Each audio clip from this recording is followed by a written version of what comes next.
2025 সালের 9 এপ্রিল থেকে কার্যকর হতে যাচ্ছে যুক্তরাষ্ট্রের নতুন শুল্ক নীতি, যেখানে চীনা পণ্যের ওপর আরোপ করা হচ্ছে 104% শুল্ক। এই ঘোষণা এসেছে ট্রাম্প প্রশাসনের পক্ষ থেকে। তাদের অভিযোগ, চীন অন্যায্য উপায়ে বিশ্ববাজারে আধিপত্য বিস্তারের চেষ্টা করছে।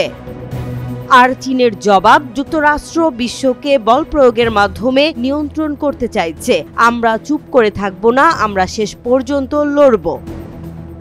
এই সংঘাতের সূচনা হয়েছিল কয়েক মাস আগে, যখন যুক্তরাষ্ট্র প্রথম 10% শুল্ক আরোপ করে চীনা পণ্যের ওপর। চীনও জবাব দিয়েছিল মার্কিন কৃষিপণ্য, প্রযুক্তিপণ্য সবকিছুর ওপর পাল্টা শুল্ক বসিয়ে। তারপর মার্চে শুল্ক বাড়ে 20%, এপ্রিলের শুরুতে তা দাঁড়ায় 34%, আর এখন 104%। একটা বার্তা পরিষ্কার, এই লড়াই আর কূটনৈতিক স্তরে নেই, এটা এখন সরাসরি অর্থনৈতিক যুদ্ধ।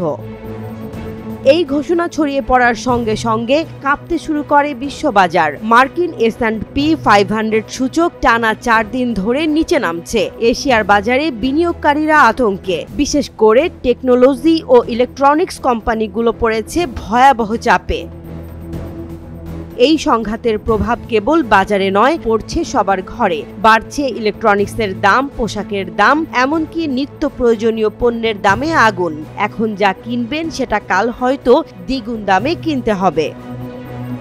এটা শুধু বাণিজ্য যুদ্ধ নয়, এটা আধিপত্যের লড়াই। কে নিয়ন্ত্রণ করবে ভবিষ্যতের অর্থনীতি? চীন বলছে তারা বিকল্প বাজার খুঁজবে। যুক্তরাষ্ট্র বলছে তারা চীনের ওপর নির্ভরতা কমিয়ে ফেলবে। বিশ্ব আজ তাকিয়ে আছে, এই সংঘাতের শেষ কোথায়?